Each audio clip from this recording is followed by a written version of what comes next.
dikabulkan, dan perbuatan apa saja yang dapat menolak doa kita. Dan yang ketiga, dan benarkah dengan sodakoh doa kita akan cepat terkabul, Ustaz? Pertama, Allah amat dekat. Itu di ayat lain. Masih lebih dekat daripada urat leher kita. Kita semua kan punya urat leher kan? Kedekatan Allah dengan kedekatan urat leher dengan kita itu masih lebih dekat Allah dengan kita. Min hablil warid. Coba dibaca ayatnya itu. Masih lebih dekat. Coba kamu bayangkan, urat leher itu nempel di leher kita ini. Kedekatan Allah dengan kita itu masih lebih dekat lagi. Maka jangan sok nipu Allah. Allah itu sangat lekat dengan kita. Mau berbuat apa saja itu Allah tahu, walaupun manusia tidak tahu. Maka kalau orang menyadari bahwa Allah itu dekat sekali dengan kita, terjaga perbuatannya.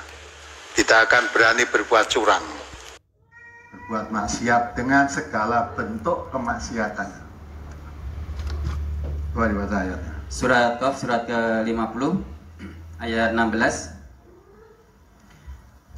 Walaqad khalaqnal insana wa na'lamu ma tuwaswisu bihi nafsuh wa nahnu aqrabu ilaihi min hablil warid.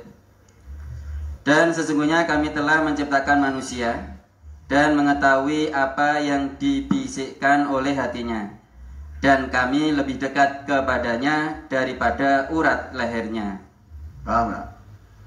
Apa yang dibisikkan dalam hatimu belum bersuara dalam hati, itu pun Allah tahu. Maka bagaimana kita mau menyembunyikan dari pandangan Allah? Ya, jadi kedekatan Allah dengan hambanya, dengan kita manusia itu sangat dekat. Nggak, jangan main-main. Orang kalau lupa bahwa Allah itu sangat dekat, ya, malah kadang-kala tidak kenal Allah, jauh. Buat segala sesuatu seolah-olah asal tidak dilihat manusia itu sudah aman.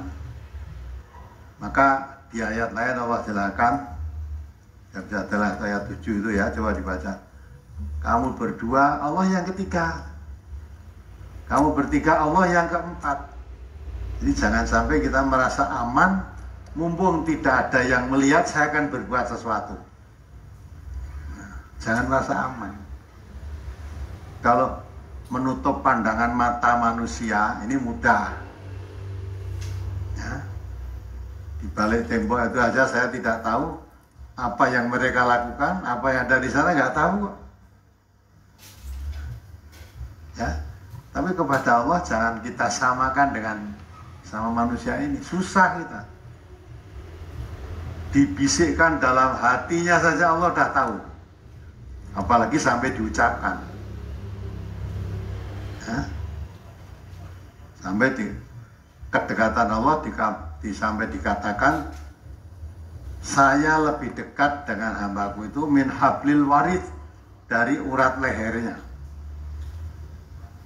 Buat dibaca ayatnya tadi.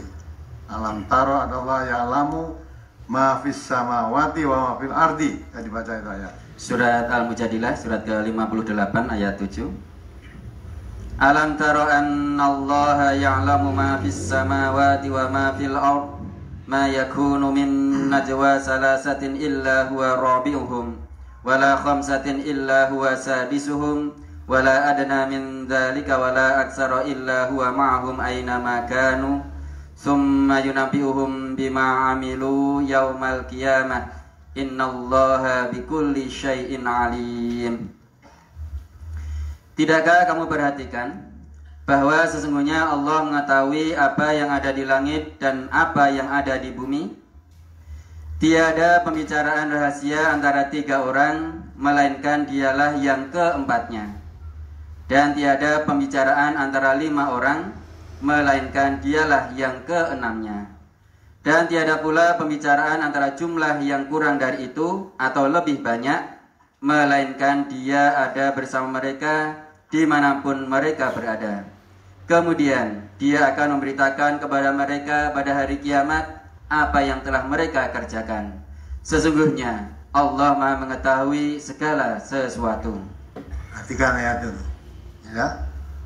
Allah sampai jelaskan kalau kamu berada 5 orang, jangan menganggap 5 orang itu aja yang tahu, yang ke-6 itu Allah.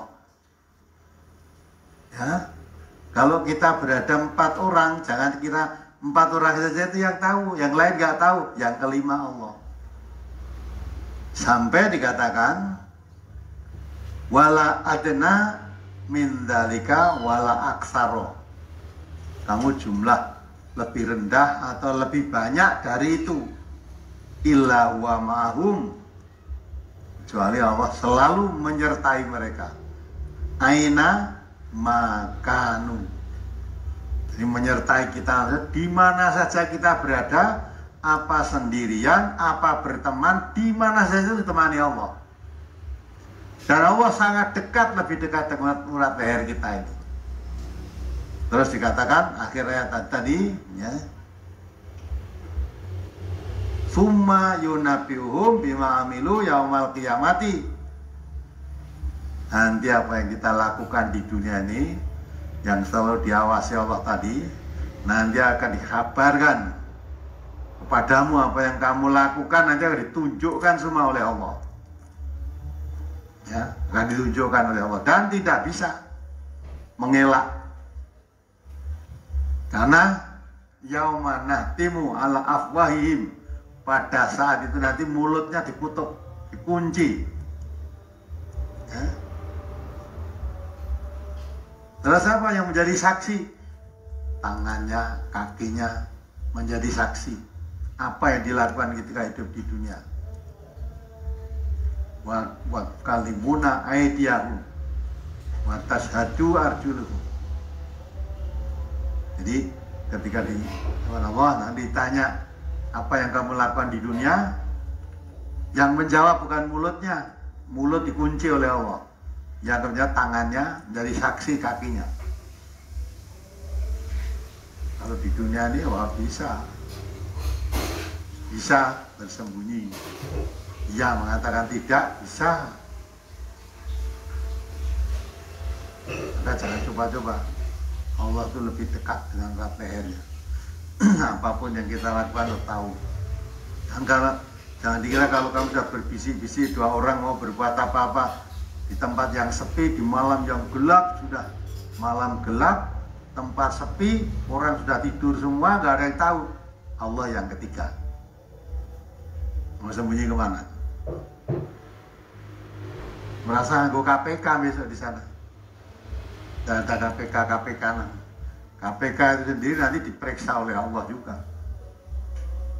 Dikira. Kalau di sini kan, walaupun sudah dia bisa mengelak, walaupun akhirnya nanti yang ngaku.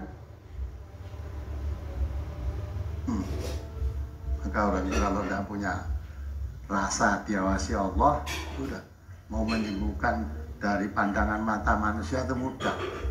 Tapi jangan dikira selamat dari pandangan manusia, selamat juga daripada selamat dari hukuman manusia. Jangan dikira selamat di hukuman Allah. Apalagi hukuman manusia dikatakan oleh Rasulullah, penegak hukum itu ada 3, katakan oleh Rasulullah. Yang 2 masuk neraka, yang 1 aja yang masuk surga. Penegak hukum yang mau disuap-suap, ya mestinya salah, disuap jadi bener, tunggunan nanti bisa menyuap malaikat penjaga neraka. Malaikat penjaga neraka itu tidak bisa di sana. Dan orangnya malaikatnya keras, serem. La ya'sunallah ma'amarahum, tidak pernah maksiat kepada Allah. Apa yang diperintahkan tidak pernah diwai. Masukkan dalam api neraka yang bahan bakarnya apa? Manusia dan batu. Maka fattakun narolati wa quduhan nas wal hijarah. Takutlah kamu kepada api neraka, yang api neraka nanti bahan bakarnya itu manusia dan batu. manusia-manusia yang ingkar kepada Allah dan batu-batu yang dijadikan sesembahannya itu nanti jadikan bahan bakar. Maka dikatakan oleh Rasulullah, panas api neraka itu dibanding panasnya di dunia, api dunia itu 70 kali lipat. Maka siksaan neraka yang paling ringan, bila telamaan kaki menginjak bara api di neraka gitu, otak kita ini mendidih dan tidak bisa mati di sana. Lama-lamanya akan merasakan, tidak akan mati lagi. Maka jangan hanya takut dengan manusia, takutlah kepada Allah. Terus bagaimana caranya untuk supaya kabulkan doanya? Tadi kalau sudah membaca dengan teliti, dia sudah ngerti itu. Wa idza sa'alaka ibadi anni fa inni qaribun ujibu da'watad-da'i idza ta'ani. Ya, kalau hambaku bertanya tentang aku kepadamu Muhammad, katakan aku itu dekat. Diterangkan dalam ayat lain tadi, dekatnya melebihi dekatnya urat leher. Dan Allah selalu menemani kamu di mana saja kamu berada. Oleh karena itu, ya, Allah mengatakan ujibu da'watad da'i. Allah itu mengabulkan doa. Siapa saja yang berdoa, apabila ada berdoa dikabulkan. Syaratnya apa? Fal yastajibu li. Ya. Syaratnya kabulkan doa adalah orang yang berdoa itu memenuhi segala perintahku. Jadi taat pada Allah. Segala perintah Allah dilaksanakan, segala larangan Allah ditinggalkan. Terus kalau orang begitu berdoa, doanya dikabulkan.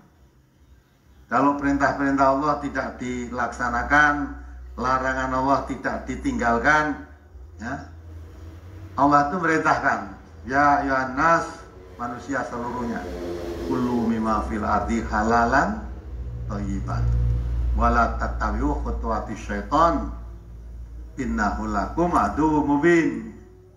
Wahai manusia, makanlah yang ditentukan oleh Allah di bumi ini yang halal dan yang baik. Kalau makanannya haram, pakaian yang dipakai hasil dari yang haram, minuman yang dipakai pun haram, bagaimana doa dikabulkan? Maka Nabi mengatakan syarat dikabulkan doa antara lain, di samping tadi laksanakan perintah-perintah Allah, jauhi larangan-larangan Allah, makanannya harus halal, minumannya harus halal, pakaiannya harus halal. Kalau semuanya serba dari yang haram, jangan berdoa, tidak akan dikabulkan doamu. Maka syarat terkabulnya doa, makanannya harus halal, minumannya halal, ya, pakaian yang dipakai pun halal. Harus berdoa.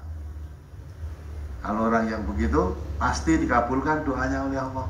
Maka kalau kita merasa sudah berdoa panjang lebar, sedekah para kok tidak dikabulkan doanya, koreksi. Makananmu halal apa enggak? Hasil penipuan apa hasil pencurian? Ya. Walaupun zatnya halal, kalau hasil penipuan haram. Jadi yang dihalalkan tuh, yang diharamkan bukan babi bangkai saja. Makanan wujudnya apapun, kalau hasil pencurian, hasil penipuan, hasil korupsi, itu haram. Kalau kamu hasil korupsi kok doa, serah bakal dikabul ke doa. Maka orang yang lain harus bersih betul. Anda bersih, wes tunggu nganti ngiler lah wes. Orang dikabul ke. Itu kata Nabi loh. Ya, tidak akan dikabulkan. Nah itu kalau kita merasa sudah berdoa lama-lama, sudah dulu sampai belum dikabul, dikoreksi dulu apa sebabnya. Sebab Allah tidak mungkin mengingkari janjinya. Kalau Allah berjanji pasti dipenuhi. Innallaha la yukhliful mi'ad. Allah berjanji setiap doa akan dikabulkan, pasti dikabulkan, tapi dengan syarat tadi. Kalau memenuhi persyaratan pasti dikabulkan. Antara lain syaratnya, maka hendaklah mereka itu memenuhi segala perintahku, ya, dan juga mereka beriman kepadaku. menulis segala perintah Allah dan beriman kepada Allah, harus berdoa.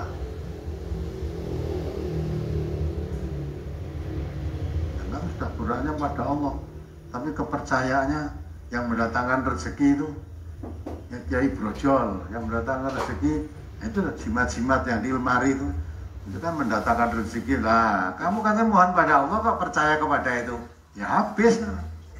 Makin banyak kamu datang ke dukun-dukun dapat jimat-jimat itu makin habis hartamu, doamu ora dikabulke. Ya. Berapa tahun disimpan jimat itu untuk pesugihan.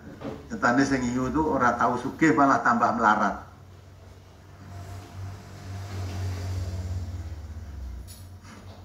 Nah, itu. Apakah sedekah menambah bisa mendapat dikabulkan doanya? Belum tentu. Kamu sedekah itu pun juga diurus oleh Allah. Apa yang kamu sedekahkan, yang kamu sedekahkan dapatnya dari mana? Ya, karena perintah Allah untuk mensedekahkan sesuatu itu bukan yang sudah kamu tidak sukai. Lan tanalul birra hatta tunfiqu mimma tuhibbun. Tidak sampai kepastian yang sempurna, tidak dikatakan itu taat pada Allah. Ya, kamu menginfakkan, mensedekahkan, ya, apa yang paling kamu cintai. Biasanya kamu memberikan pada seorang itu yang sudah tidak kamu sukai, sudah tidak disukai, timbang ora kanggo kena wong kono. Nah, timbang ora kanggo toh, ini masih dipakai. Nah, sampai makan kadang-kala begitu. Ya, makan sak meniki saya mangan sapa tum-tumno tanggane kuwi ndak ra kepangan. Mbok masih kepangan dimakan sendiri ta. Jadi memberi sesuatu tuh sing kira-kira aku wis ora seneng. Padahal Allah mengatakan jangan kamu juga yang matamu sendiri melihat dan memicingkan mata. Lihat yang itu dah tidak suka. Kadang dirinya melihat saja tidak suka, berikan orang lain saja. Itu tidak termasuk sedekah yang baik. Nah, kamu caramu sedekah begitu ya doamu yang tidak akan kabul.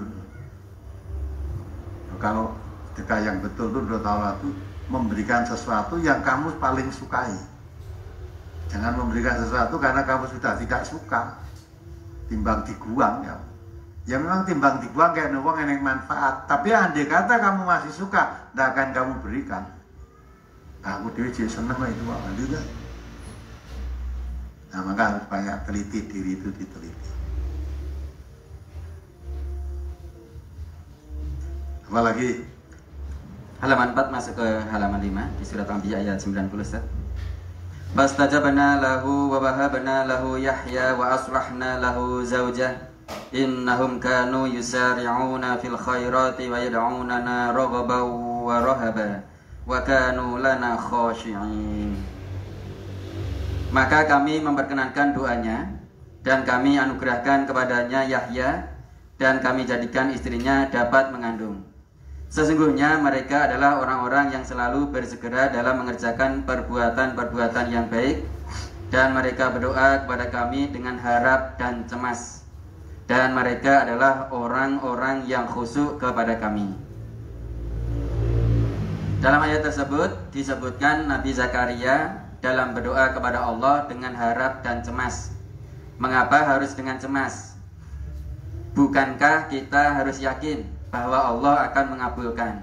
Sebab kalau cemas yang berkepanjangan bisa terjadi kecemasan yang tidak baik buat kesehatan, Ustaz. Ya, kamu tahu nggak toh yang diminta Zakaria itu apa toh? Apa yang diminta oleh beliau itu kok cemas? Beliau itu usianya sudah tua, sudah lanjut. Istrinya mandul. Istrinya mandul. Ngerti mandul? Nggak punya anak. Setelah Zakaria itu memelihara Maryam, karena Imran ibunya Maryam itu bernadar, ini nadar tulaka muharraram ma fi batni, itu tadi dia bernadar apa yang saya kandung ini nanti akan saya serahkan, diinfakkan, istilahnya dinadarkan untuk menjadi orang yang khidmat di Baitul Maqdis. Harapannya Imran, istrinya Imran tadi, anak yang dikandung itu nanti lahir laki-laki. Nah, ternyata lahir perempuan. Lah, bingung dia. Masa lahir perempuan tak sedekahkan untuk khidmat di Baitul Maqdis? Mesti yang saya harapkan laki-laki, ya Allah, ternyata kok lahir perempuan. Tapi karena itu nazar, ya sudah diserahkan. Nah, singkatnya saja itu dipelihara oleh Nabi Zakaria yang menjaga yang di Masjid Baitul Maqdis tadi. Nah, setelah agak tambah besar, tambah gede usianya ya, kullama dakhala alaihil mihrab, setiap Zakaria itu masuk ke mihrab, tempat Maryam beribadah. Jadi di masjid itu dibuat suatu benda kecil untuk ibadah di situ. Nah, setiap Zakaria masuk ke mihrab itu selalu ada makanan, ada buah-buahan bermacam-macam yang tidak saat itu tidak saatnya berbuah, tidak musim buah, tapi masuk di situ selalu ada. Maka Zakaria tanya, ya Maryam, dari mana kamu dapat rezeki ini? Ya, lagi ada kamu dapat rezeki ini dari mana? Langsung Maryam menjawab spontan, wa min indillah, itu dari sisi Allah. Zakaria berpikir, padahal ini tidak musim buah, ini kok ada buah ya. Kalau ada orang nganteri ke sini mestinya ya saya lihat, wong dia tuh di Baitul Maqdis itu. Tapi jawabnya Maryam itu tidak dari siapa, tapi jawab dari Allah. Nah, karena itu Zakaria yakin, mantap ya, akhirnya beliau sedang berdiri sholat di mihrab tadi, mohon kepada Allah supaya dia diberi anak yang soleh, yang baik, seperti Maryam ini, baik kelebihan, diberi kelebihan. Nah, tetapi dia cemas, apa mungkin wong istri saya sudah tua dan mandul gitu, sudah mandul, umurnya sudah 70-an lebih, penjaluk anak apa mungkin. Tapi harap-harap cemas. Tapi dia sungguh-sungguh serius di dalam permohonannya. Nah, akhirnya dikabulkan oleh Allah. Nah, dikabulkan, bingung sendiri dia. Loh, kok aneh man, istri saya sudah tua dan mandul kok diparingi anak. Dia untuk meyakinkan itu tanya kepada Allah, ya Allah, ya, berilah tanda-tanda untuk meyakinkan kalau memang istri saya akan diberi anak dan bisa hamil, tanda-tandanya apa? Nah, itu ya, kabari oleh malaikat tadi. Tandanya kalau kamu nanti akan diberi anak oleh Allah, kamu tidak bisa berbicara selama 3 hari. Sedang kamu tidak sakit, kamu sehat, tapi tidak bicara dengan manusia selama 3 hari. Bicaramu hanya dengan isyarat saja.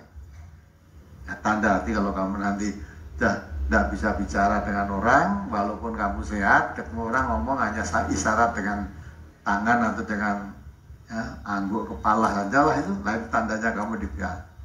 Betul, jadi itu lah dia yakin. Maka harap-harap cemas ini karena dia mohon sesuatu seolah-olah sesuatu yang tidak mungkin.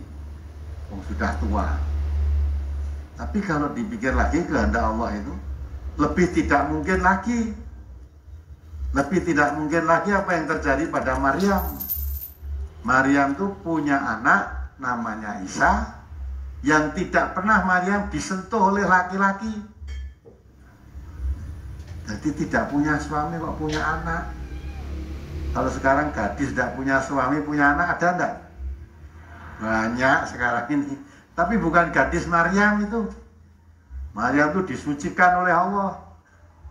Kalau sekarang ada belum nikah kok punya suami, nah itu setan. Dikumpuli setan itu. Nah, itulah Allah itu berkuasa membuat manusia tanpa bapak, tanpa ibu bisa. Siapa itu? Adam alaihissalam tanpa bapak, tanpa ibu. Membuat manusia tanpa bapak, hanya ibu saja bisa. Siapa contohnya? Isa. Nah, walaupun setelah lahir Isa, bukan dari tanpa bapak, itu ada yang menganggap Isa itu anak Tuhan, anaknya Tuhan. Orang nanti bapak kok itu anak Tuhan, itu terserah bagi mereka. Tapi kalau dalam Al-Quran jelas, Quran itu la roiba fi, tidak diragukan kebenarannya. Itu memang dikehendaki oleh Allah. Maryam itu gadis yang disucikan, dijaga kehormatannya, kemudian dihembuskan ruh ke dalam rahimnya, lahirlah seorang anak yang namanya Isa. Nah, itu. Nah, Zakaria ini punya istri, jadi mohon kepada Allah untuk mempunyai anak. Perantaranya padahal punya istri, hanya dalam kenyataannya istrinya itu awalnya mandul. Nah, bagi Allah memberi anak mandul dirubah menjadi punya anak, bagi Allah kan sangat mudah. Maka maksudnya harap-harap cemas itu, mau permohonan Nabi Zakaria itu seolah tidak masuk akal. Tapi seorang Nabi doanya, orang soleh, bersih makanannya, segalanya tentu halal semua. Mohonnya ikhlas dan tujuannya mohon itu bukan untuk apa-apa. Tujuannya supaya nanti ada generasi penerus yang meneruskan dakwah kami. Kalau saya mati tidak punya anak, yang meneruskan dakwah ini siapa? Nah, tujuan yang mulia maka dikabulkan oleh Allah. Kalau ibu-ibu itu tidak punya anak, duanya gue salah kan, kalau anak perlunya orang sapa sing terus besok, nah aku tua melu sopo gitu. Nah gitu, soalnya aku tua sing ngopeni sopo. Padahal yang ngopeni kita itu siapa tuh? Allah. Ya, dia anak ada dupeni, orang tua tidak dupeni anaknya ya ada, ya anaknya wong tua karena anaknya nggak tahu. Nah, apalagi anaknya kaya, boleh melarat tuh banyak sekarang ditelantarkan. Pegah ngopeni masukkan panti jompo kan gitu kan? Nah, nggak ada. Kalau ini enggak punya generasi penerus dalam dakwah. Apalagi Surah halaman 6 di surat Yusuf. Qala rabbi sijnu ahabu ilayya mimma yad'unani ilaihi wa illa tasrif anni kaidahunna asbu ilaihinna wa akum minal jahilin. Fastajaba lahu rabbuhu fasarafa anhu kaidahun innahu huwas sami'ul alim. Yusuf berkata, wahai Tuhanku, penjara lebih aku sukai daripada memenuhi ajakan mereka kepadaku. Dan jika tidak engkau hindarkan daripadaku tipu daya mereka, tentu aku akan cenderung untuk memenuhi keinginan mereka. Dan tentulah aku termasuk orang-orang yang bodoh. Maka Tuhannya memperkenankan doa Yusuf, dan dia menghindarkan Yusuf dari tipu daya mereka. Sesungguhnya dialah yang maha mendengar lagi maha mengetahui. Dari ayat tersebut dikatakan dalam doa Nabi Yusuf yang minta dihindarkan dari tipu daya, dan jika tidak dihindarkan tentu Nabi Yusuf akan mengikuti keinginan orang-orang dan termasuk orang-orang bodoh. Apakah bisa dibenarkan kalau kita berdoa untuk memohon sesuatu dan jika tidak dikabulkan doanya, tentu kita akan menjadi orang bodoh atau kafir atau lain-lain yang kita sebutkan dalam doa tersebut seperti doa Nabi Yusuf, Ustaz? Kamu tidak paham Nabi Yusuf itu. Nabi Yusuf itu mengatakan, lebih baik saya di penjara. Ya, coba kamu baca lagi artinya, biar paham. Yusuf berkata, wahai Tuhanku, penjara lebih aku sukai daripada memenuhi ajakan mereka kepadaku. Dan jika tidak engkau hindarkan daripadaku tipu daya mereka, tentu aku akan cenderung untuk memenuhi keinginan mereka. Dan tentulah aku termasuk orang-orang yang bodoh. Nah, Jauh, jawab pertanyaanmu tadi. Dibaca pertanyaannya. Di situ dikatakan dalam doa Nabi Yusuf yang minta dihindarkan dari tipu daya, dan jika tidak dihindarkan, tentu Nabi Yusuf akan mengikuti keinginan orang-orang dan termasuk orang-orang bodoh. Apakah bisa dibenarkan kalau kita berdoa untuk memohon sesuatu, dan jika tidak dikabulkan doanya, tentu kita akan menjadi orang bodoh atau kafir atau lain-lain yang kita sebutkan dalam doa tersebut, seperti doa Nabi Yusuf? Nah, kalau ngaji itu perlu ya. Jadi pertanyaan itu udah nyelempeng jauh itu. Nabi Yusuf itu digoda oleh siapa? Wanita. Konon kabarnya wanita itu cantik sekali, seperti ibu-ibu yang di belakang itu. Yusuf itu orangnya bagus banget ya. Dengan saya lebih disik. Ya lebih bagus Yusuf gitu loh. Sedikit bagus saya, sedikit bagus saya sedikit gitu. Bagusnya Yusuf banyak. Nah, ini wanita ini menggoda Yusuf untuk diperkosa, untuk berbuat melayani kehendaknya, berbuat serong lah. Nabi Yusuf tidak mau, padahal wanita ini istri majikannya. Nabi Yusuf itu kan dibuang, cemplung ke sumur oleh saudara-saudaranya, terus ditemu oleh ya orang musafir lah, terus dijual terus dibeli ini yang menjadi majikan Yusuf. Ini seorang pegawai raja kerajaan Mesir pada saat itu. Nah, istrinya jatuh cinta kepada Yusuf ini. Ketika suaminya tidak ada, pintu rumah dikunci semua, pembantunya suruh di luar, Yusuf di dalam. Nah, dipaksa untuk melayani wanita tadi. Yusuf tidak mau, bagaimanapun tidak mau. Kalau memang dipaksa akan diperbuat, tahu ini majikannya pegawai tinggi kerajaan Mesir, andai kata termasuk saya harus dipenjara karena tidak mau melayani kehendaknya, penjara lebih saya sukai daripada saya melayani. Nah, itu diterangkan. Maka dia mohon pada Allah. Ya. Di situ Allah menjelaskan, Nabi Yusuf mengatakan, kalau saya melayani permintaan itu, ya toh, melayani permintaan wanita tadi, jika Allah tidak menghindarkan aku dari tipu daya mereka, artinya kalau Allah tidak menguatkan imannya Yusuf, akan cenderung digoda putri cantik, masa tidak terganggu, ya, tidak tergoda. Semua laki-laki yang sehat, wanita melihat dia cantik, seneng enggak? Seneng Pak ya. Ya sudah tua-tua dia senang enggak? Senang. Nah, padahal ini Yusuf seorang diri, dan bukan dia diajak, coba diajak, merasa bayar wong diajak, apalagi dia cuma buruh, diajak majikannya. Maka itu Yusuf di situ terangkan, jika engkau ya Allah, jika tidak engkau hindarkan daripadaku tipu daya mereka, tentu aku cenderung untuk memenuhi keinginan mereka. Jadi kalau tidak kuat imannya, tentu cenderung kepengen mau gitu loh. Orang tidak diajak malah diajak. Yusuf tidak mengajak malah diajak.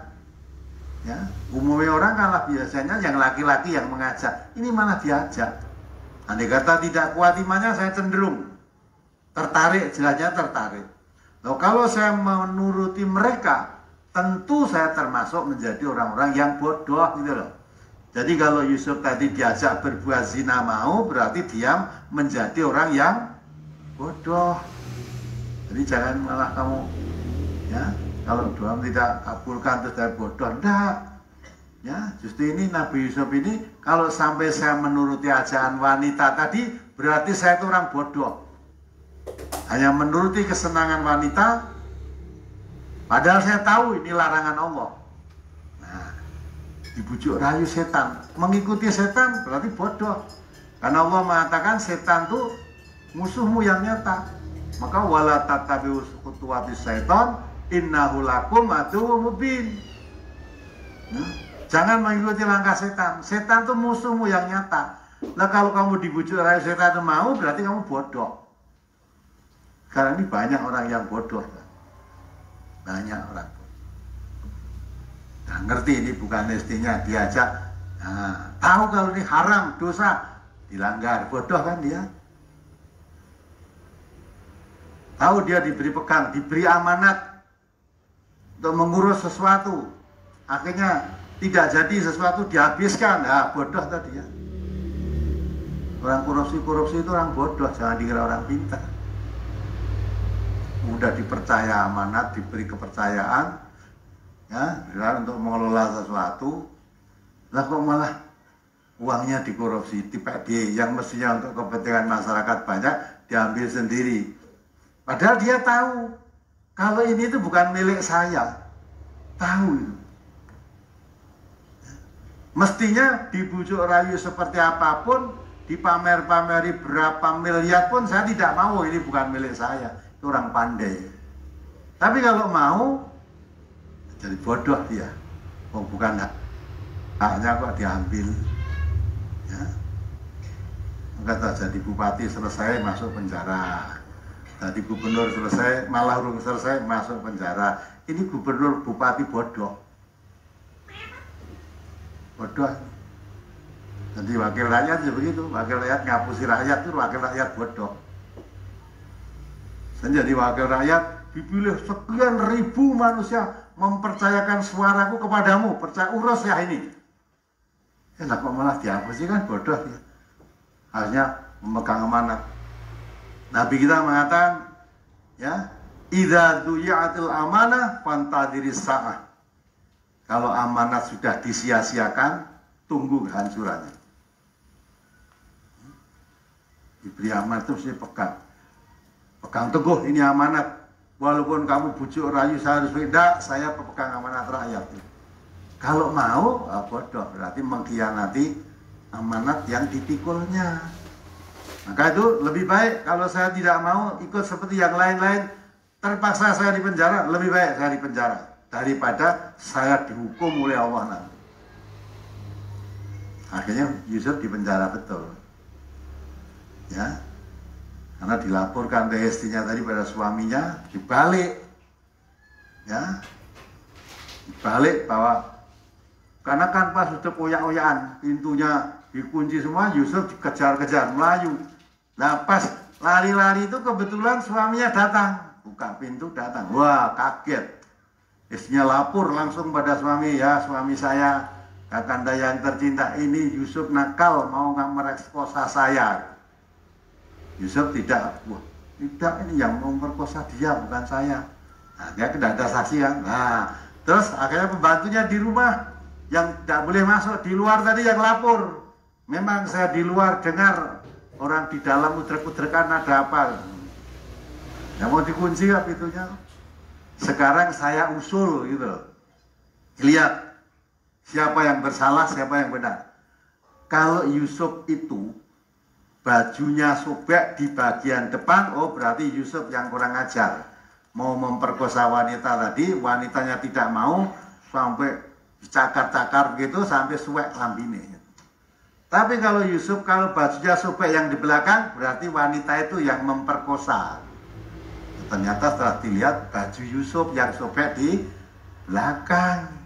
Jadi dioyak melayu, geret lambine suwek gitu.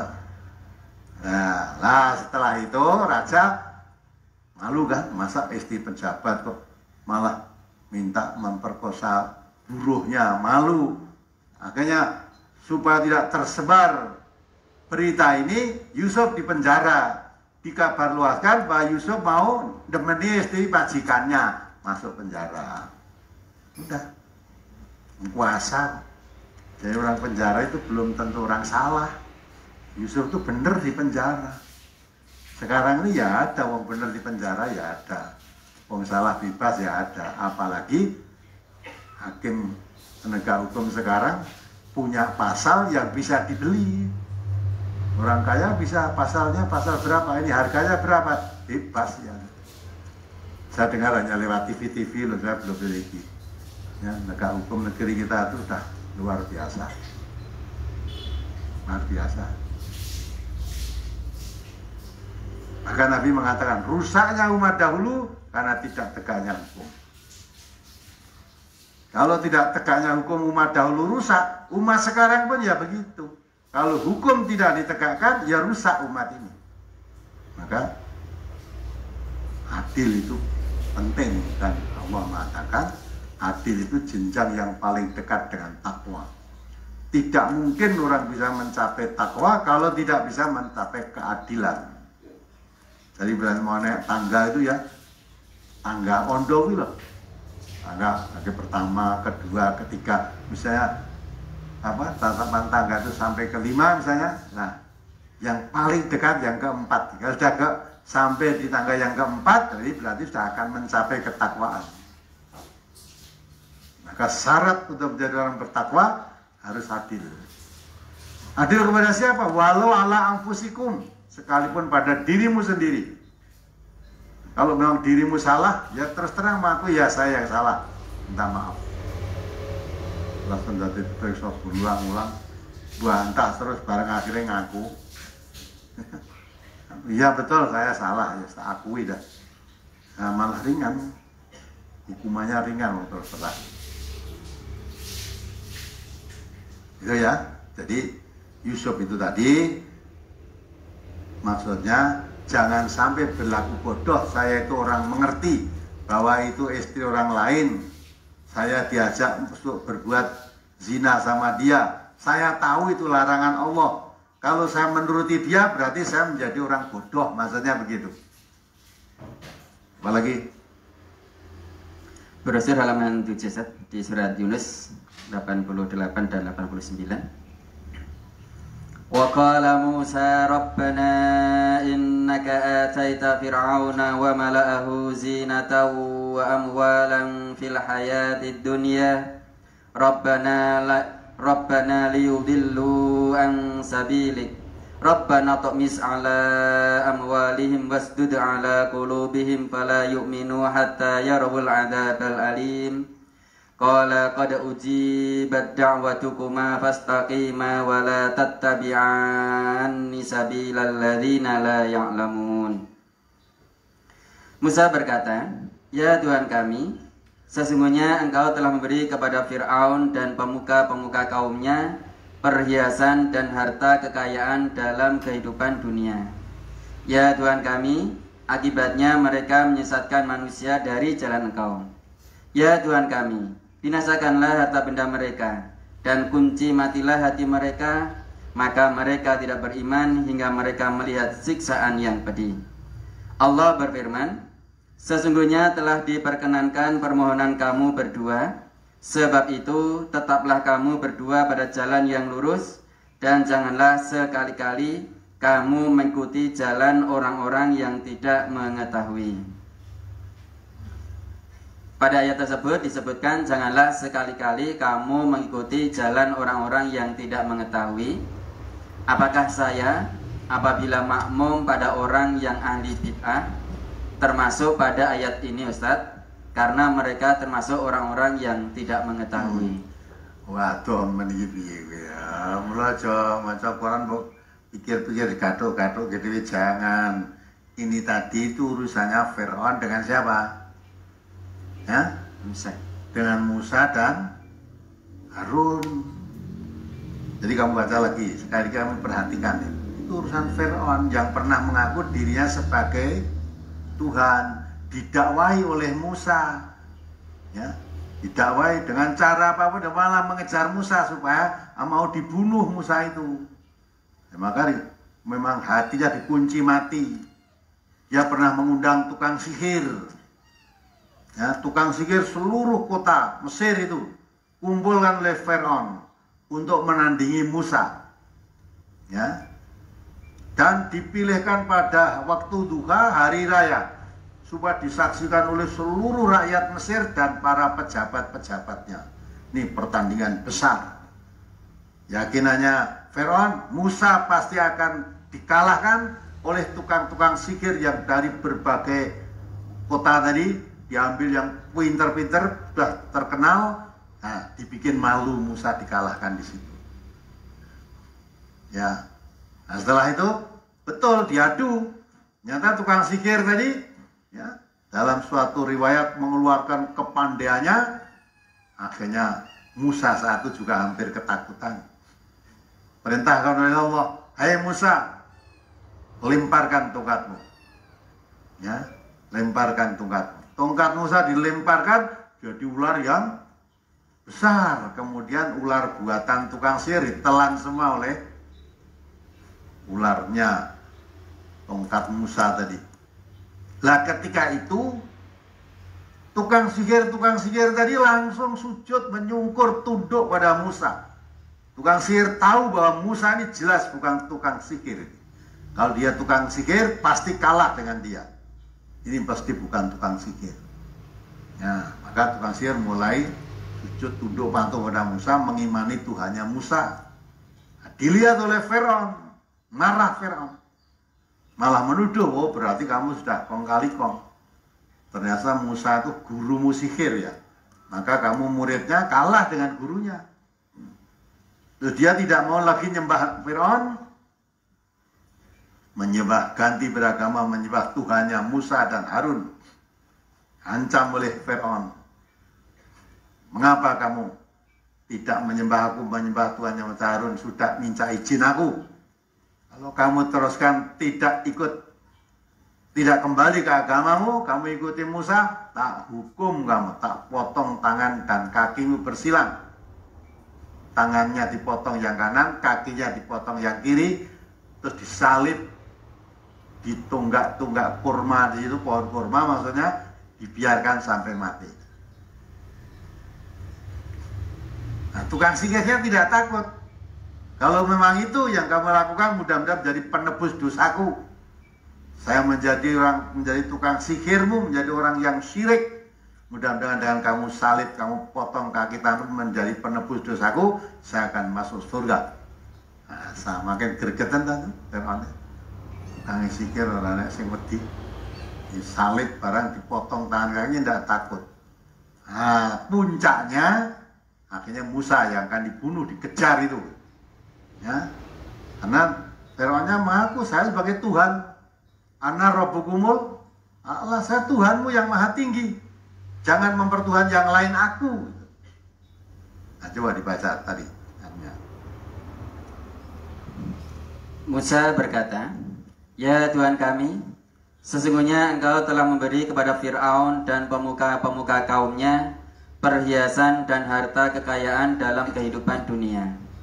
Ya Tuhan kami, akibatnya mereka menyesatkan manusia dari jalan engkau. Ya, sudah. Allah telah memberi karunia pada Fir'aun itu banyak, kerajaannya yang kaya, luas, kaya, dia menjadi raja yang berkuasa, perhiasan segalanya ada, dan wibawa pada saat itu. Tapi tidak menjadikan Fir'aun bersyukur, malah kurang ajar, menyesatkan umat manusia yang banyak karena dia kaya dan raja berkuasa, malah mendapati dirinya dia menjadi Tuhan seluruh rakyatnya untuk menyembah pada dirinya. Ya, jadi kan tidak bersyukur, malah kurang ajar. Terus Musa berdoa terus, ya Tuhan kami, binasakanlah harta benda mereka dan kunci matilah hati mereka. Maka mereka tidak beriman hingga mereka melihat siksaan yang pedih. Ya kan? Mereka tidak beriman. Kunci mohon pada Musa, mohon pada Allah, kunci matilah ya. Memang dia sudah keterlaluan. Hancurkan semua kekayaannya, lenyapkan dia.